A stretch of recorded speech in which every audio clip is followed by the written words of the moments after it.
নিত্যানন্দ প্রভুর জীবনী সম্পর্কে আমরা গত দুটি পর্বেতে আস্বাদন করে এসেছি।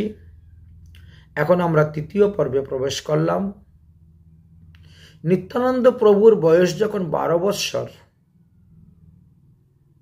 পার হয়েছে তখন মহাপ্রভু অবতীর্ণ হয়েছিলেন। কিন্তু নিত্যানন্দ প্রভু রাঢ় দেশে থেকেই, অর্থাৎ একচক্রা গ্রামে থেকেই তিনি বুঝতে পেরেছিলেন যে মহাপ্রভু অবতীর্ণ হয়েছেন। এই জন্য সেখান থেকে তিনি হুঙ্কার করে উঠেছিলেন। তার প্রমাণটা চৈতন্য ভাগবতের আদিলীলার 9ম অধ্যায়ের 8 থেকে 12 নম্বর পয়ার যদি আপনারা পড়েন তাহলে জানতে পারবেন। কারণ নিত্যানন্দ প্রভু তো বাল্যলীলা অভিনয় করতেন, সেটা আমরা বিগত পর্বেতে আলোচনা করেছি। নিত্যানন্দ প্রভু একদিন কৃষ্ণলীলার অভিনয় করতেছেন বালকদের সঙ্গে, কোনোদিন বা তিনি এই 12 বৎসর কালের লীলা করছেন। ক্রমে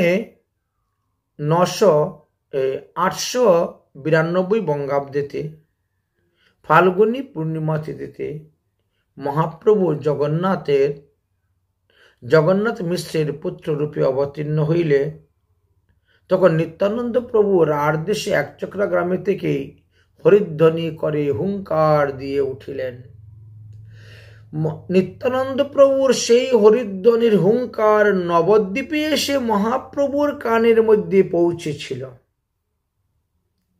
এখন আপনারা চিন্তা করুন যে একচক্রা, বীরভূম আর কোথায় নদিয়ার নবদ্বীপ, কত দূরত্ব, কিন্তু সেই স্থান থেকে শব্দটা এসে মহাপ্রভুর কানের মধ্যে পৌঁছে গেল।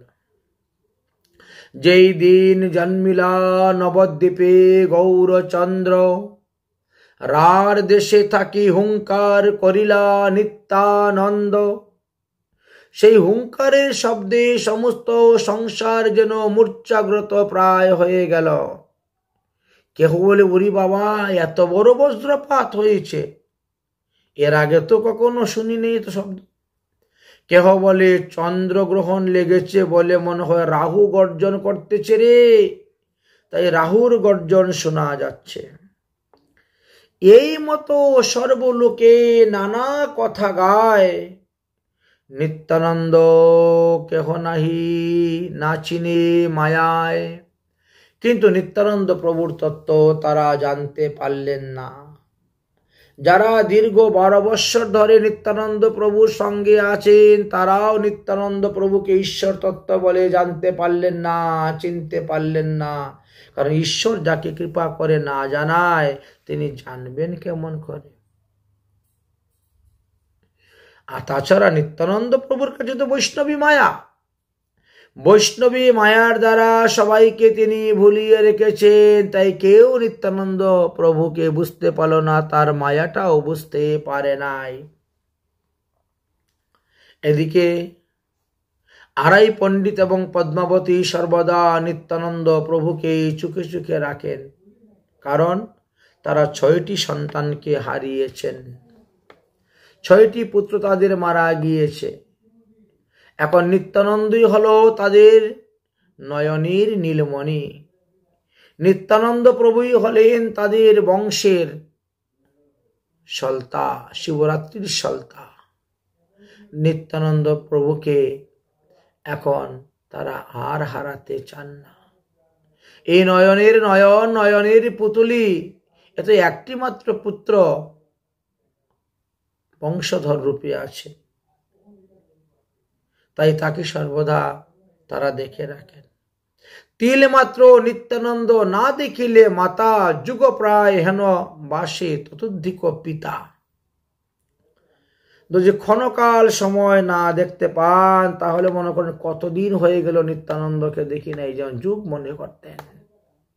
আর তার থেকে ডবল মনে করতেন তিনার পিতা আড়াই পণ্ডিত, এতটাই ভালোবাসতেন নিত্যানন্দ প্রভুকে। তাহলে 880 বঙ্গাব্দে যদি তিনি অবতীর্ণ হন 12 বছর পার হলো, অর্থাৎ 892 বঙ্গাব্দের পরে তিনি গৃহত্যাগ করেছিলেন, এটা অনুমান করা যাচ্ছে। একদিন সৌন্দর্য মাধুর্যময় একটি যুবক সন্ন্যাসী হঠাৎ আরাই পণ্ডিতের বাড়িতে এসে উপস্থিত হইলেন। অতিথি ব্রাহ্মণ, অতিথি পুরোহিত, অতিথি সন্ন্যাসী দেখে অতিথি পরায়ণ সেবক আরাই পণ্ডিত অত্যন্ত সন্তুষ্ট, প্রসন্ন। তাই অতিথি সন্ন্যাসীকে সমাদর করিয়া বসিবার আসন দিলেন এবং নিজেই স্বহস্তে সন্ন্যাসীর পদপ্রক্ষালন করলেন। তারপরে সেই সন্ন্যাসীর ভোজনের ব্যবস্থা করলেন। ভোজন করার পরে তিনি বিশ্রাম করলেন। সেই দিন বিকালবেলা বিশ্রাম করার পর এবার সন্ন্যাসী বসলেন হরিকথা বলতে। সন্ন্যাসী অত্যন্ত কোমল কণ্ঠ, খুব ধীরে ধীরে কথা বলেন, খুব শান্ত। অতি কোমল কণ্ঠে হরিকথা পরিবেশন করলেন। পণ্ডিত, বেলা তো প্রায় অবসান হয়ে গেছে, তো আজ রাতটা আমি তোমাদের এখানেই কাটাবো। এতে তো আরাই পণ্ডিত আরো সন্তুষ্ট, আরো প্রসন্ন, কারণ তিনার মনে তো এটাই ছিল, একজন সাধুকে আমি যদি আমার গৃহে রাখতে পারি তাহলে আমার গৃহধন্য, আমার 7 পুরুষ কি 21 পুরুষ ধন্য। একজন শুদ্ধ সদাচারী প্রসাদ বুঝি বৈষ্ণবকে যদি কেউ একগ্রাস অন্ন ভোজন করাইতে পারে তাহলে তার 21 কুল উদ্ধার হয়ে যাবে। এই জন্য তিনি পূর্ণ সন্তুষ্ট হয়ে গেলেন। আর এই পণ্ডিত বলছেন, এত আমার পরম সৌভাগ্য, তাহলে আজ রাত্রি আপনার মুখ থেকে শ্রীমদ্ ভাগবত কথা শুনব, আমরা আপনার সেবা করে ধন্য হব। আমার নিয়ে গৃহস্থের পক্ষে ইহা অপেক্ষা সৌভাগ্য আর কি হতে পারে। আজ আমি সাধু মুখে হরিকথা শ্রবণ করব। যাই হোক, সন্ধ্যা আরতি হয়ে গেল। সন্ন্যাসী ঠাকুর বসে গেলেন, আরম্ভ হলো হরিকথা। আরাই পণ্ডিত সন্ন্যাসীর মুখ থেকে হরিকথা শ্রবণ করতে করতে করতে করতে বেশ রাত হয়ে যাচ্ছে। সন্ন্যাসীকে বললেন, এবার হরিকথা বিশ্রাম দিয়ে ভোজন কার্য সম্পূর্ণ করে নেন, তারপরে না হলে আমরা আবার বসবো হরিকথা শ্রবণে। ঠিক আছে, তাই হোক। ভোজন কার্য সম্পূর্ণ হলো। একটি কুশের মাদুরে বিছিয়ে সবাই বসলেন। আর সন্ন্যাসীও আনন্দময় শ্রীকৃষ্ণ কথা আরম্ভ করলেন। শ্রীকৃষ্ণের কৃপায় ওই দিন রাত্রে কারো চোখেতে নিদ্রা দেবী আসে বসতে পারলেন না। কাহারও নয়ন অধিকার করার সাহস পেলেন না নিদ্রা দেবী, স্থান পেলেন না নিদ্রা দেবী ভক্তদের চোখে। হরিকথা বলতে বলতে সারা রাত্রি অতিবাহিত হয়ে গেল। চৈতন্য ভাগবতের মধ্যলীলার 3য় অধ্যায়ের 79 নম্বর পয়ারেতে বলছেন, সর্বরাত্রি নিত্যানন্দ পিতা তার সঙ্গে আছিলেন কৃষ্ণ কথা কথন প্রসঙ্গে। কৃষ্ণলীলার কথা শ্রবণ করতে করতে সমস্ত রাত্রি অবসান হয়ে গেল। রাত্রি প্রভাত দেখে তীর্থযাত্রী সন্ন্যাসী তিনি বললেন, এবার আমি স্নান ধান সন্ন্যান আহ্নিক করে আমি আমার তীর্থযাত্রায় বেরিয়ে পড়ব। কারণ সন্ন্যাসী হলো এক এক রাত্রি এক এক স্থানে বাস। তাই এসেছিলাম, আপনাদের এখানে দুবেলা প্রসাদ পেলাম, হরিকথা আস্বাদন হলো, এবার আমার বিদায়। সন্ন্যাসী যখন পরের দিন তীর্থ গমনের সময় উপস্থিত হয়ে গেল, তিনি তীর্থ ভ্রমণে চলে যাবেন।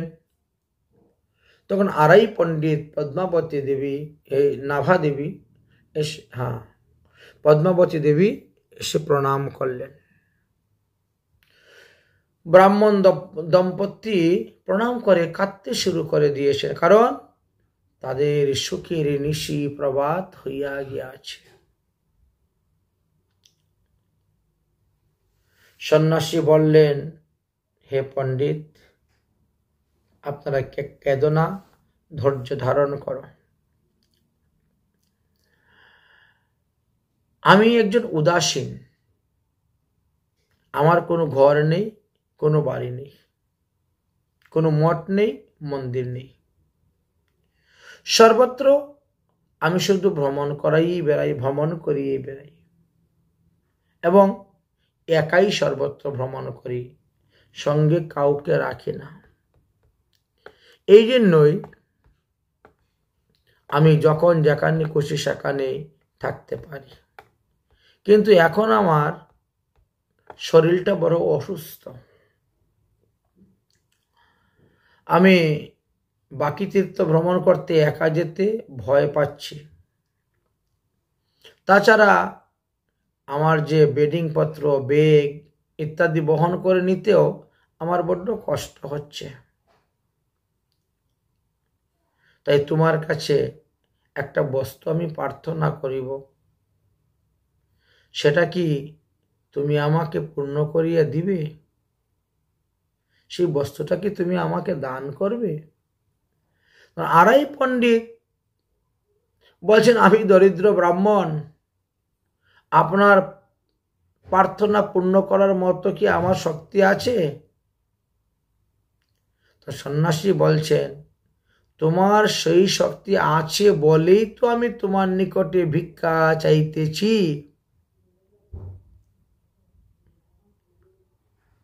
কারণ আমি যে তীর্থে তীর্থে ভ্রমণ করি, তীর্থ পর্যটন করি, আমার জীবনটাই হলো তীর্থ ভ্রমণের ব্রতী। কিন্তু আমি এখন অসুস্থ এবং দুর্বল হয়ে পড়েছি। তাছাড়া আমার সঙ্গে কোনো ভালো কোনো ব্রাহ্মণ সন্তানাদিও নাই। এই জন্য বলেছিলাম, এই যে সকল জ্যৈষ্ঠ নন্দন তোমার, কিছুদিনের লাগিয়া দেহ সংহতি আমার। তোমার যে এই বড় পুত্র নিত্যানন্দ, তাকে কিছুদিনের জন্য আমার সঙ্গে দিয়ে দাও। চৈতন্য ভাগবত মধ্যলীলার 3য় অধ্যায়ের 83 নম্বর আয়াতে বলা আছে এই কথা। শুনেই যেন তিনি আর মাথায় আকাশ ভেঙে পড়ছে, অবাক হয়ে গেছেন। সন্ন্যাসী বলছেন, উহার জন্য তুমি কোনো চিন্তা করিও না, আমি উহাকে নিজের প্রাণের চাইতে অধিক যত্ন করিয়া রাখিব। সাথে সাথে রাখিব, তাকে আমি লেখাপড়া শিখাইব, তাকে আমি শাস্ত্র পড়াইব, মস্ত বড় পণ্ডিত বানিয়ে দেব।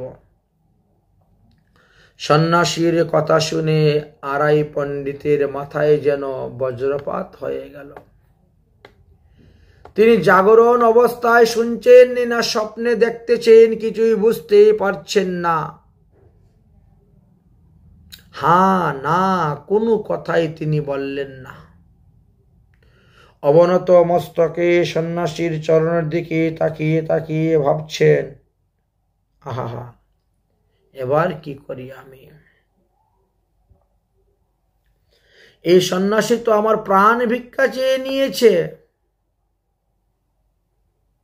নিত্যানন্দই তো আমার সর্বস্ব ধন, সেই তো আমার প্রাণ। প্রাণ ভিক্ষা করিল আমারও সন্ন্যাসী, না দিলেও সর্বনাশ হইবে হেন মুই বাসী। সন্ন্যাসী যা চাইছে তাহা যদি আমি না দেই, তাহলে তো আরো সর্বনাশ হইবে। এইভাবে তিনি চিন্তা করতে শুরু করলেন, কি করবেন? সন্ন্যাসীকে কথা দিয়েছেন এখন সেই কথাই বা ফেলবেন কেমন করে? আরাই পণ্ডিত মৌন হয়ে গেলেন, চিন্তা করছেন, কিছু কথাই বলছেন না। আরাই পণ্ডিতকে মৌন দেখিয়া সন্ন্যাসী বলিলেন, তুমি বিষণ্ণ হইলে কেন? ইহাতে তোমার ছেলেটির চিরদিনের জন্য মঙ্গল হইবে, তোমারও মঙ্গল হইবে। কেবল তোমার বলিয়া নয়, তোমার ঊর্ধ্বতন শতপুরুষের মঙ্গল হইবে। কারণ শাস্ত্রে বলেছেন, বংশের যদি একজন বৈষ্ণব হয় তাহলে তাহার শতকুল উদ্ধার হইয়া যায়। অতএব তোমার ছেলেকে না আমি ভাগবত ভক্ত বানাবো? বংশের একজন ভগবত ভক্ত হইলে তাহার সমস্ত কুল উদ্ধার হইয়া যায়। তাহলে চিন্তা করেন, একজন ভক্তের দ্বারা সমস্ত কুল পবিত্র হয়। অতএব তোমার পুত্রকে কিছুদিনের জন্য আমার কাছে দান করো। আরাই পণ্ডিত আর কোনো কথা বলার শক্তি রইল না। তাহার নয়ন হইতে অশ্রুবিন্দু পড়িতে লাগিল। তিনি ভাবিলেন, সন্ন্যাসীকে কথা দিয়ে আমি বড় বিপদেই পড়েছি, আমার সর্বনাশ আমি ডেকে এনেছি। আমার 7 নয় 5 নয়, একটি মাত্র পুত্র।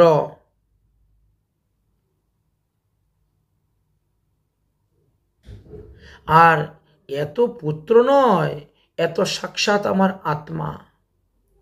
ইহাকে ছাড়িয়া আমি কি রূপে বাঁচিয়া থাকিব?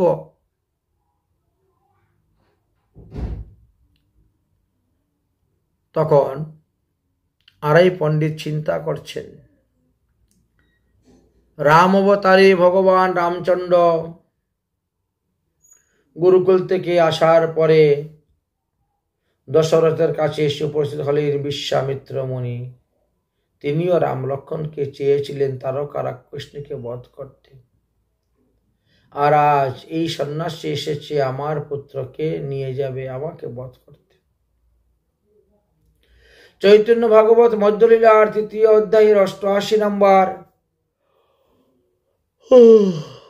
আয়াতে লেখা আছে,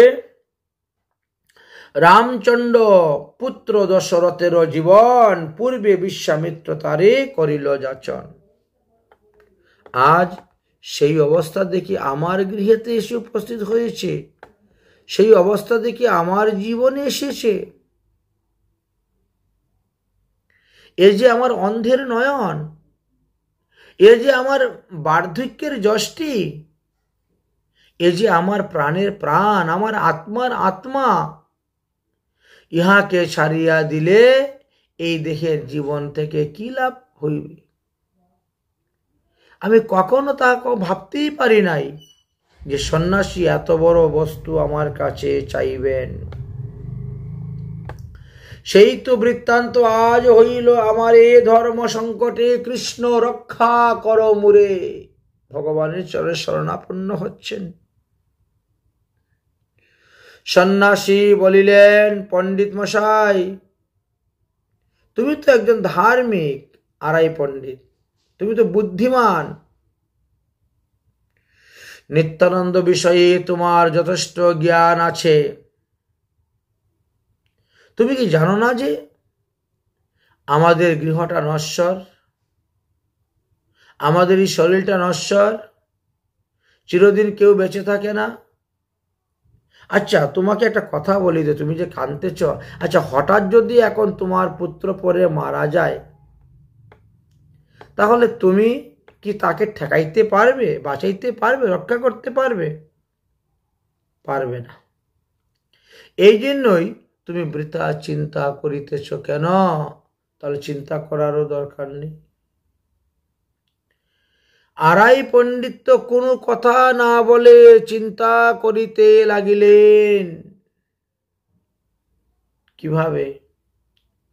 বললেন যে বিশ্বামিত্র যখন রামচন্দ্রকে ওই তারকা রাক্ষসনি বধ করার জন্য নিয়ে গিয়েছিল। তখন তো ভগবান রামচন্দ্রের বয়স ছিল 15 বৎসর। কিন্তু আমার ছেলে এই নিতাইয়ের বয়স মাত্র এখন 12 বৎসরের। 12 বৎসরের শিশু, এখনো হাত দিয়ে তুলে ভালোভাবে ভাত খাইতে শিখে নাই।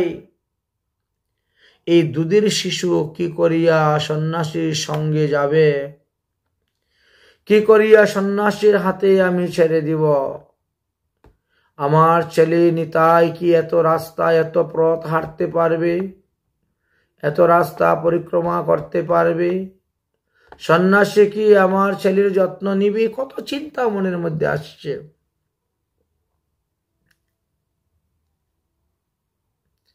কি করিয়া সন্ন্যাসীর সঙ্গে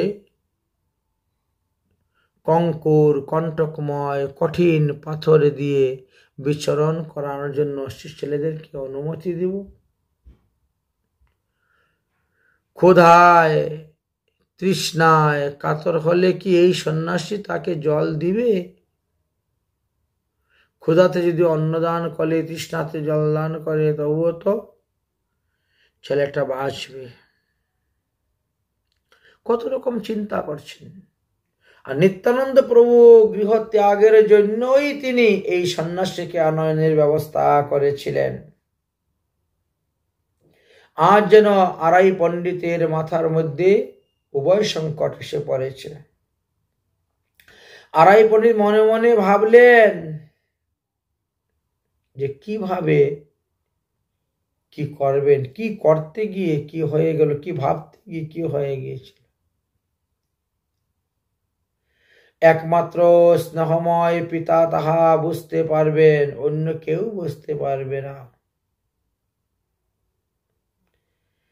তিনি বাস্তবিকভাবেই ভেঙ্গে পড়লেন, উভয় সংকটের মধ্যে পড়ে গেলেন। একদিকে সন্ন্যাসীর হাতে নিত্যানন্দকে না দিলে সন্ন্যাসী মনে কষ্ট পাবে, ফলে নিত্যানন্দের অমঙ্গল হইবে, বংশের অমঙ্গল হইবে, পূর্ব পুরুষের অমঙ্গল হইবে। অন্যদিকে নিত্যানন্দকে সন্ন্যাসীর হাতে অর্পণ করে দিলে পুত্র সুখী আড়াই পণ্ডিত মৃত্যুবরণ করবেন। এই উভয় সংকটে পড়িয়া আড়াই পণ্ডিত আর্তনাদ ভাবে সন্ন্যাসীকে কেঁদে কেঁদে বলিলেন, আপনি একটু বসুন, আমি অতি অল্প সময়ের মধ্যেই ফিরিয়া আসিব। সন্ন্যাসী বললেন, তথাস্তু, তাই হবে, আমি বসছি, যাও, তুমি কোথায় যাবে? আড়াই পণ্ডিত তখন তিনার পতিব্রতা স্ত্রী প্রিয়তমা সহধর্মিণী পদ্মাবতীর নিকটে গিয়ে সমস্ত ঘটনাটা বললেন। অতীব কাতর কণ্ঠে সন্ন্যাসীর প্রস্তাবেকে জানাইলেন, অনুমতি চাইলেন, কারণ ছেলে তো শুধু আমার নয়, ছেলে তো তোমারও। অতএব পদ্মাবতী, তুমি অনুমতি দেও, ছেলেকে সন্ন্যাসীর হাতে অর্পণ করে দিব। কারণ পদ্মাবতী তো 10 মাস 10 দিন তাকে গর্ভে ধারণ করেছে, এই জন্য তাহার অনুমতি চাইলেন। যিনি গর্ভে ধারণ করলেন, স্তনদান করলেন, আহার দিলেন, খাওয়ালেন, বড় করলেন, এত কিছু করলেন, তার কাছ থেকে অনুমতি নিতে হবে তো। তিনি যে কত ক্লেশ সহ্য করিয়া সন্তানকে প্রতিপালন করিয়াছেন, তাই জিজ্ঞাসা করলেন, তোমার উদরের ধন, তোমার জঠরের ধন, তোমার জীবনের একমাত্র লক্ষ্য সেই নিতাই চাঁদকে হারাইয়া তুমি কি জীবন ধারণ করিয়া থাকতে পারবে? এখন ধর্ম রক্ষা করিতে হইলে নিতাইকে এই সন্ন্যাসীর হাতে দান করিতে হইবে। আর নিতাইকে যদি আমরা রাখতে যাই তাহলে এখানে অধর্ম হবে, আর অধর্মের ফলে নিতাইয়েরও অমঙ্গল হবে, আমাদেরও অমঙ্গল হবে। এখন তুমি বলো, এই উভয় সংকটের মধ্যে আমি কি করিব? পদ্মাবতী অনেকক্ষণ চিন্তা করে বললেন, হে প্রাণনাথ, আমি তো পতিব্রতা রমণী, আমি তো চিরদিনই তোমার অনুগামিনী। তুমি যখন যা বলো আমি তো কখনো নিষেধ করি নাই। তোমার হায়ের সঙ্গে হা, তোমার নায়ের সঙ্গে না, এই মিলিত চলছে। সর্ববিষয়ী পতিকে সন্তুষ্ট রাখাই হলো আমার জীবনের ব্রতি, এটাই হলো নারী ধর্ম। তাই তুমি যাহা ভালো মনে করো তাহাই করো, আমি আর কি বলিব আপনাকে। যে তোমার ইচ্ছা প্রভু সেই মোর কথা। পদ্মাবতীর বাক্য শুনিয়া আড়াই পণ্ডিতের দুর্বল চিত্তে যেন সিংহের বল সঞ্চয় হয়ে গেল। তিনি সন্ন্যাসীর নিকটে আসলেন নিতাই চাঁদকে নিয়ে। আসিয়া সন্ন্যাসীর হাত ধরলেন আর নিত্যানন্দ প্রভুর হাত ধরে সন্ন্যাসীর হাতের মধ্যে দিয়ে দিলেন। দিয়ে বললেন, আমি স্বেচ্ছায় তোমার হাতে আমার পুত্রকে দান করিলাম, সমর্পণ করিলাম। অতএব হে সন্ন্যাসীবর, আপনি প্রসন্ন চিত্তে আমার ধন গ্রহণ করুন। নিত্যানন্দ প্রভুকে গ্রহণ করার কথা বললেন, আমার এই ধন গ্রহণ করুন, ধন মোর নিত্যানন্দ।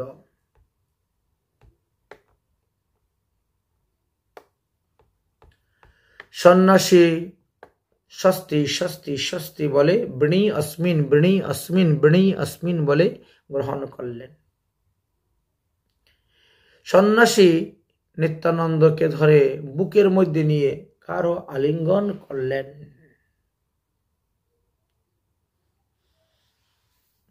এবং বললেন, নিতাই, আজ থেকে তুমি আমাকে দাদা বলিয়া ডাকিও। আমি তোমাকে সঙ্গে নিয়ে হরিনাম করিব,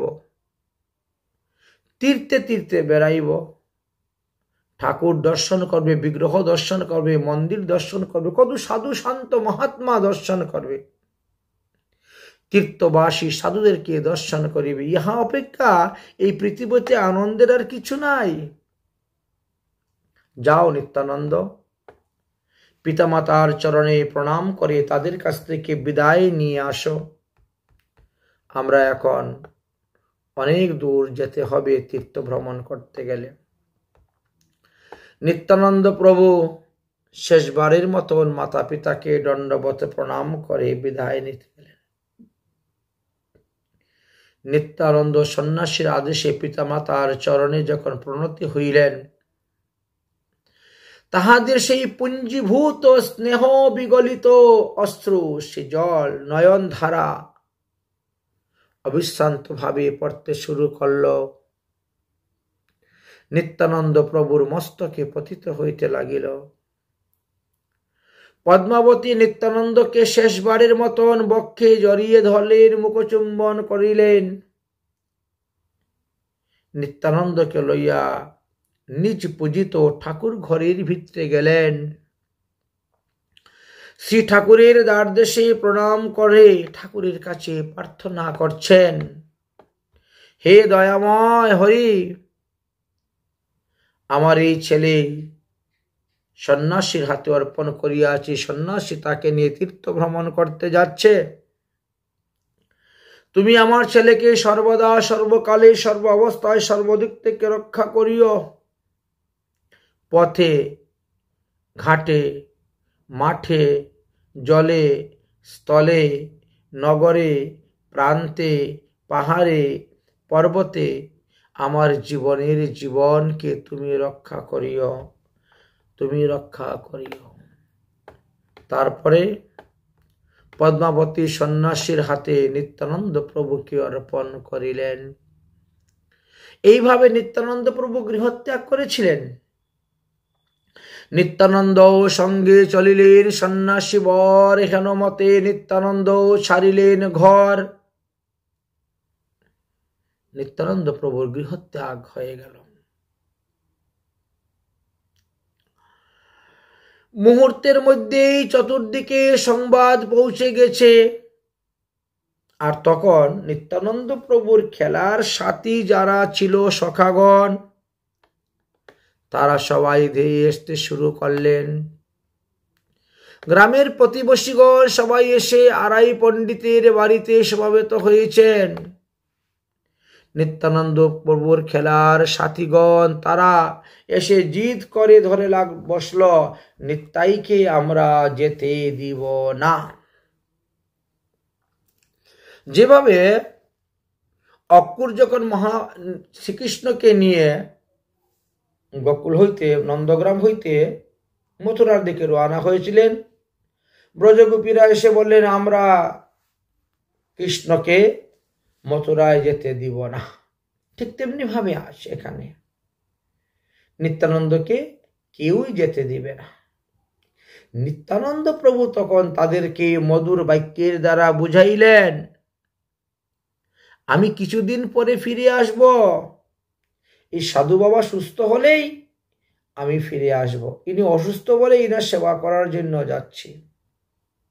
আবার তোমাদের সঙ্গে দেখা হবে, আবার তোমাদের সঙ্গে সেই ব্রজের খেলা খেলব, আবার তোমাদের সঙ্গে আমি সেই অযোধ্যার রামলীলার খেলা খেলব, আবার সেই রূপে হরিনাম সংকীর্তন করিব। তোমরা এখন হরিনাম সংকীর্তন করো, তোমরা হরিনাম ভুলিও না।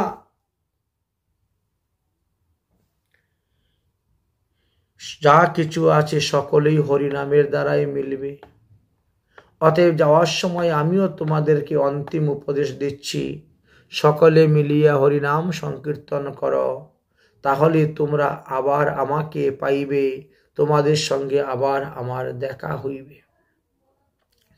এই বলে নিত্যানন্দ অবিচলিত চিত্তে সন্ন্যাসীর সহিত ঘর থেকে বাহির হইলেন, রওনা হয়ে গেলেন। আজ অনন্তদেব অনন্ত জীবের মঙ্গলার্থে অনন্ত পথে বাহির হয়েছেন। নিত্যানন্দ তো শেষনাগ অনন্ত অবতার।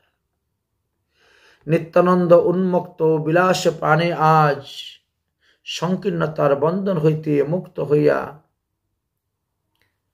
এই মহা বিশাল কার্যক্ষেত্রে প্রবিষ্ট হলেন।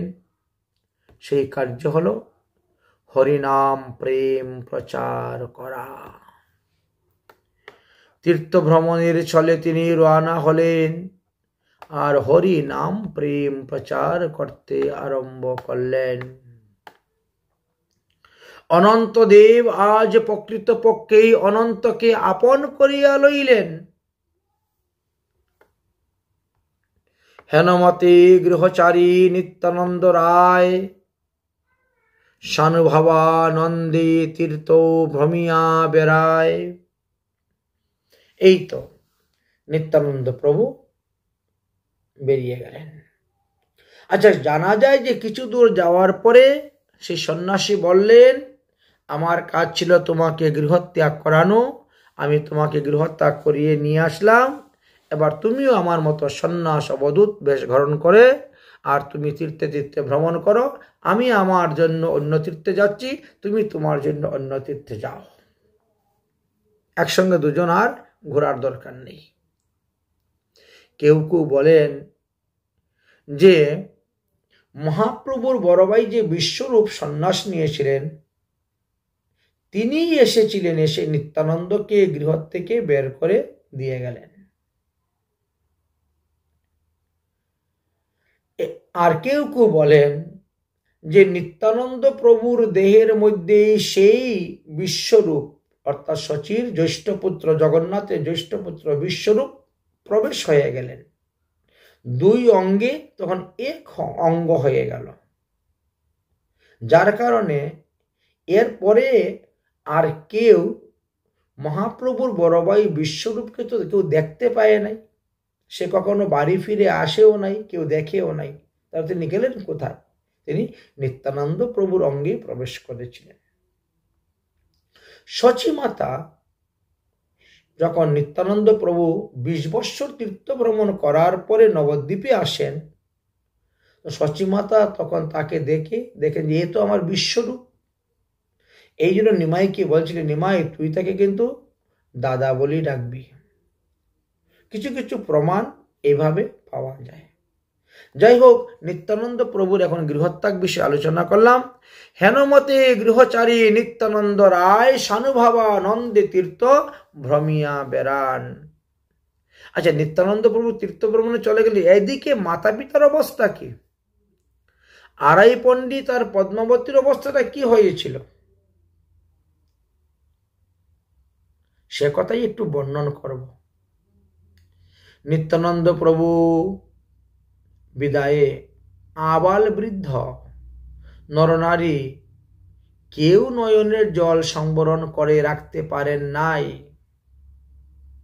কেউ কেউ তো ফুকারি ফুকারি কাঁদছেন, আর কেউ বা উচ্চস্বরে রুদন করিতে লাগিলেন। কেহ বা কাঁদতে কাঁদতে মূর্ছিত হয়ে ভূমিতে পড়ে গিয়েছিলেন। গ্রামবাসীগণ এক দৃষ্টিতে নিত্যানন্দ প্রভুর দিকে তাকিয়ে আছেন।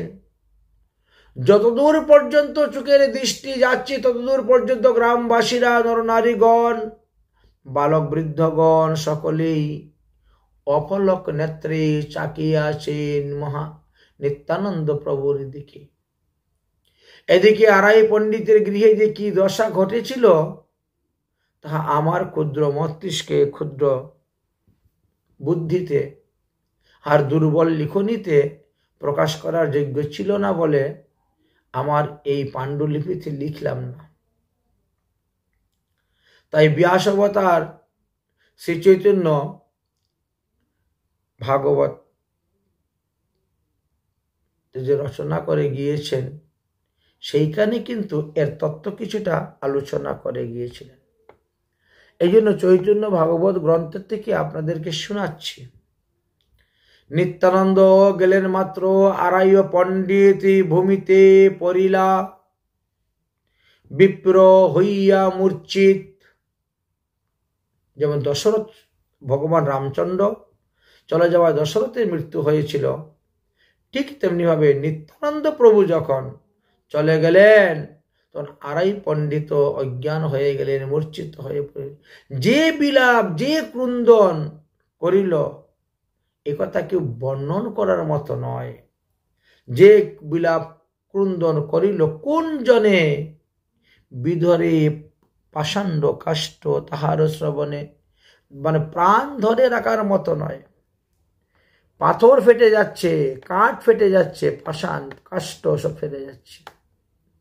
এই সকল বর্ণনগুলি স্মরণ করিলে বুঝতে পারবেন যে আরাই পণ্ডিত এবং পদ্মাবতীর শরীর এবং মানসিক অবস্থা তখন কেমন হয়েছিল পুত্রকে হারিয়ে। তো বেঁচেছিলেন কিভাবে? ভক্তিরস, ভক্তিরসে জড়প্রায় হইয়া বিবল বেঁচে রেখেছিলেন। লোকে বলে আরাই হুজা হইল পাগল, 3 মাস না করিল অন্যের গ্রহণ, চৈতন্য প্রভাবে মাত্র রহিল জীবন। 3 মাস তিনি অন্ন গ্রহণ করেন নাই। পুত্র কাতর হয়ে কাঁদতে কাঁদতে কাঁদতে কাঁদতে এত অবস্থা হয়েছিল। একমাত্র ভগবত কৃপাতে তিনি জীবন ধারণ করিয়াছিলেন, না হলে তেনার মৃত্যু অবশ্যম্ভাবী হয়ে যেত। হয়তো মহাপ্রভুর কৃপায়, নিত্যানন্দ কৃপায় হয়েছিল। এইখানে আমরা 3য় পর্ব বিশ্রাম দিব। আর 4র্থ পর্বতে নিত্যানন্দ প্রভু 20 বৎসর যাবৎ কোন কোন তীর্থ ভ্রমণ করেছিলেন এই বিষয়ে আমরা আবার আস্বাদন করব। জয় জয় শ্রী রাধেশ্যাম।